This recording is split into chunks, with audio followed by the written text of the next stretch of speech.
Question number 2 देखिए। देखिए question number 2 में क्या कह रहा है। क्वेश्चन नंबर 2 में बता रहा है the electrostatic force on a small sphere.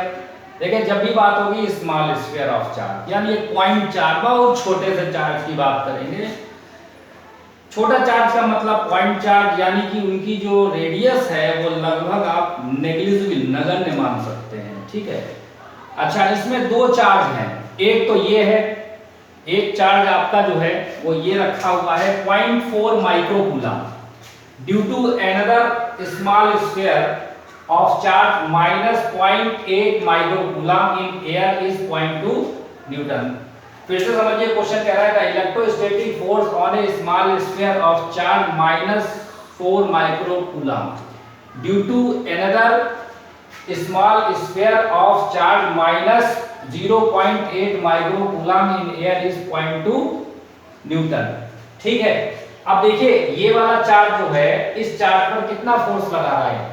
ये वाला चार्ज इस चार्ज पर कितना फोर्स लगा रहा है, 0.2 न्यूटन। 0.2 न्यूटन का फोर्स लगा रहा है।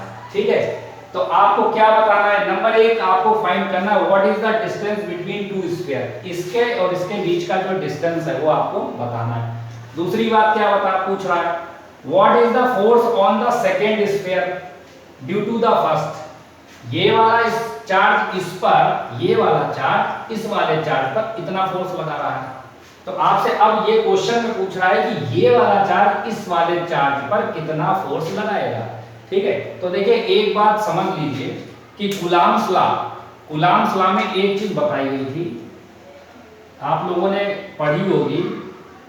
देखिए ये चार्ज मान लीजिए Q1 है, ये चार्ज Q2 है और इनके बीच का डिस्टेंस R है। ठीक, ये वाला चार्ज, ये जो Q2 चार्ज है Q1 चार्ज पर, अगर ये दोनों लाइक चार्ज है, कैसे चार्ज हैं, लाइक चार्ज है। ठीक है, ये लाइक चार्ज है दोनों यानी दोनों पॉजिटिव हो सकते हैं, दोनों निगेटिव हो सकते हैं। मैं लाइक चार्ज की बात कर रहा हूं। तो ये वाला चार्ज इस वाले चार्ज पर एक कूलॉम्बियन फोर्स लगाएगा।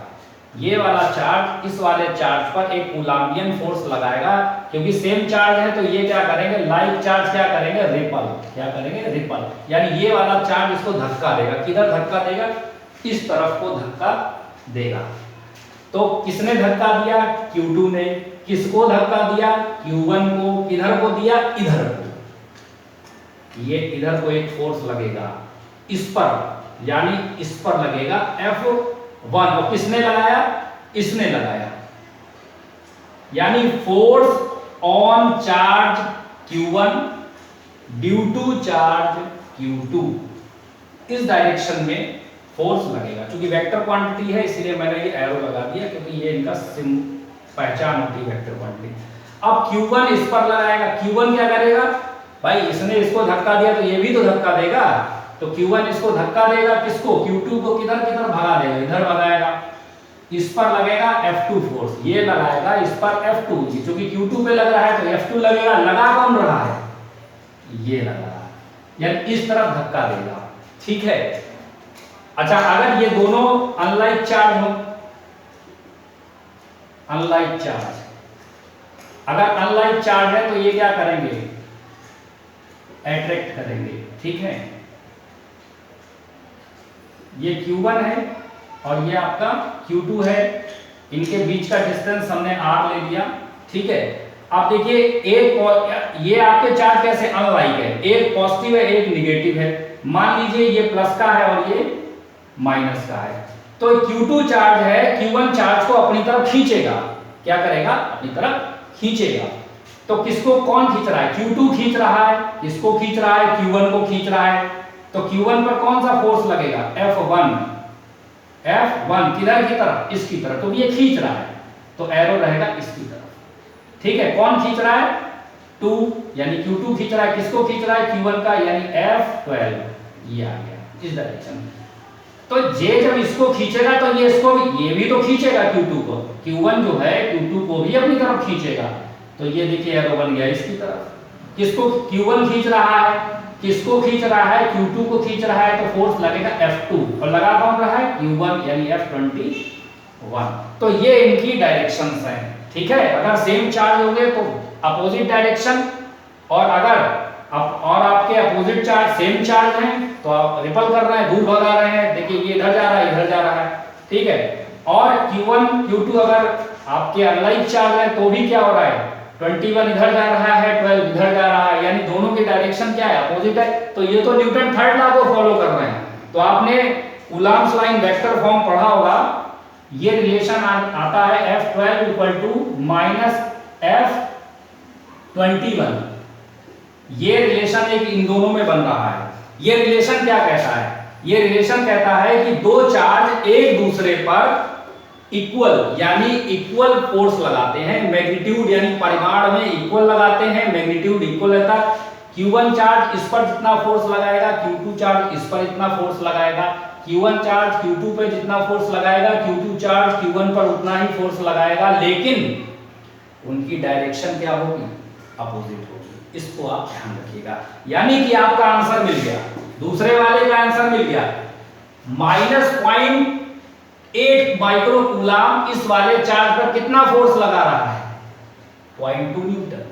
तो ये वाला चार्ज इस पर कितना फोर्स लगाएगा, 0.2 न्यूटन। कौन बता रहा है, कूलम्स लॉ। तो एक तो आंसर आ गया आपका।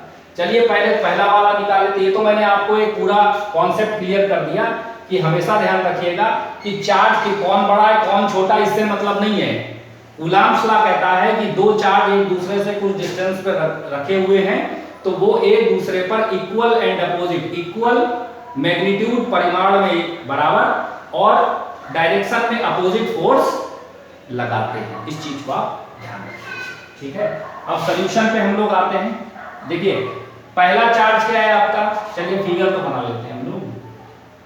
Q1 इक्वल टू है 0.4 माइक्रो कूलम और Q2 इक्वल टू है आपका -0.8 माइक्रो कूलम, और इनके बीच का जो डिस्टेंस है वो हमको पता नहीं, हमने क्या माना 8। अब यहाँ पे लिख लेते हैं Q1 इक्वल टू है 0.4 माइक्रो कूलम। अब इसको कूलम में चेंज कर लेते हैं हम लोग, 0.4 इंटू 10 की power -6 coulomb. Q2 equal to है 0.8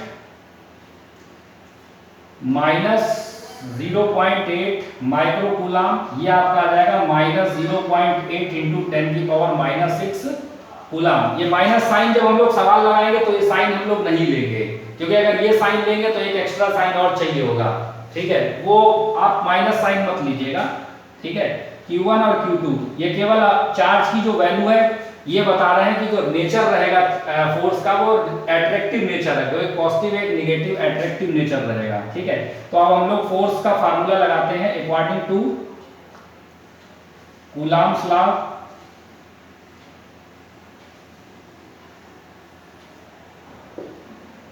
कूलम्स लॉ आपका क्या है, F equal to 1/4 pi epsilon naught, इसलिए क्योंकि इन्होंने बात एयर की कर दी है। Small square charge due to another small square of charge air की हवा की बात कर रहे हैं तो एप्सिलॉन नॉट लेना है आपको। Q1 Q2 upon r square निकालना है तो r स्क्वायर आप इधर लेके आइए और इसकी वैल्यू आपकी ये होती है 9 इंटू 10 की पावर 9, याद कर लेना इतने की वैल्यू होती है पूरी, ठीक है। 4 पाई की वैल्यू और एप्सिलॉन नॉट की वैल्यू रख दोगे तो आपका आ जाएगा। Q1 कितना है आपका 0.4 इंटू 10 की पावर -6 इंटू 0.8 इंटू 10 की पावर -6 अपान में ये फोर्स आ जाएगा। फोर्स देखिए मैंने वैल्यू रख दी है लेकिन फोर्स अपान में आ जाएगा, ठीक है। क्या वैल्यू, चलिए आप समझ लीजिएगा, F नीचे आ गया, r स्क्वायर इधर आ गया, Q1 Q2 की मैंने वैल्यू डाल दी है, ठीक है।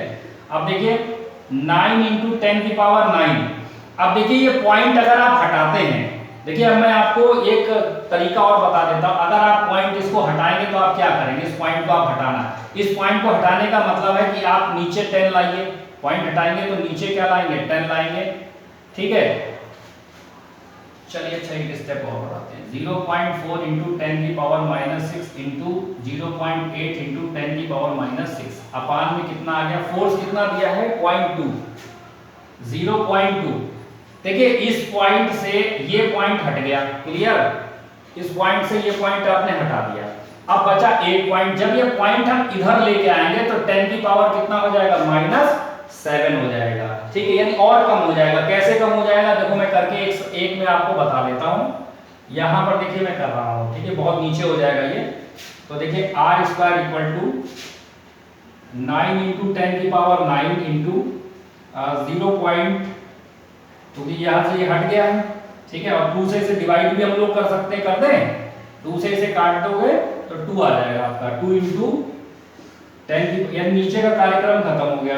2 इंटू 10 की पावर कितना आ गया, -6 इंटू। अब देखिए 0.8 अगर आपको हटाना है तो हम लोग क्या करेंगे, पॉइंट हटाएंगे तो हम इसमें अगर 0.8 में 10 से मल्टीप्लाई कर दें और 10 से क्या कर दें, डिवाइड कर दें। देखिए मैं आपको बच्चों, बिल्कुल छोटे बच्चों की तरीके से बता रहा हूं, ठीक है। जब आपकी स्पीड सही समझ में आ जाए तो आपका तेजी से कर लेना इसको। 10 की पावर -6। अब देखिए 9 2 कितना हुआ, 18। 9 2 18, और ये प्लस का है, ये माइनस का है, तो ये प्लस का बचेगा 10 की पावर 3 इंटू इधर आ जाइए। ये 10 की पावर प्लस की 1 ऊपर आ जाएगी। यहां पर आपने क्या किया था, एक 10 से मल्टीप्लाई किया था और एक 10 से डिवाइड किया था, ठीक है। तो अब देखिए ये मान ऊपर आ जाएगा, प्लस का 1 ऊपर का आएगा, माइनस का 1। 0.8 का 10 में मल्टीप्लाई हो जाएगा, कितना आ जाएगा, 8 इंटू 10 की पावर -6 इंटू 10 की पावर -1, ये वाला ऊपर आ जाएगा। 18 8 यानी 18, 8 का कितना होता है, 144 इंटू ये 3 है। अच्छा ये कितना बचेगा, 10 की पावर 3 ये आ गया, इंटू 10 की पावर कितना आ जाएगा, -7 आ जाएगा। 144 इंटू 10 की पावर कितना आ जाएगा, -4, ये r स्क्वायर। अगर आप रूट लगा दोगे तो देखिए रूट 144 इंटू 10 की पावर -4 तो कितना आ जाएगा, रूट 144 तो ये 12 आ जाएगा, इंटू 10 की पावर कितना निकलेगा, -2। -4 का रूट कितना हो जाएगा, -2। तो ये किसमें आ गया आपका, मीटर में। या इसको अगर ये -2 है, आप ये इसको ऐसे भी लिख सकते हो 0.12 मीटर। अगर पॉइंट आप आगे बढ़ाओगे तो ये पावर जो है वो हट जाएगी, 0.12 मीटर। वैसे कर सकते हो आप। ये -2 क्या, -2 है, 100 से डिवाइड करो, 100 से मल्टीप्लाई, अपने आप खत्म हो जाएगा, 0.12 आप मीटर। ये आपका आंसर। ये पहला पार्ट आ गया, ठीक है। और दूसरा पार्ट क्या लिख सकते हैं, what is the force on the second sphere. आप बता सकते हो according to Coulomb's law, according to Coulomb's law second sphere force on the second sphere due to first is 0.2 newton. 0.2 newton, बिल्कुल सेम वही आंसर हो गया आपका। जगह नहीं बची, आप इसको वीडियो रोक करके नोट कर लीजिए, तो मैं लिख देता हूं इसको मिटा दूं।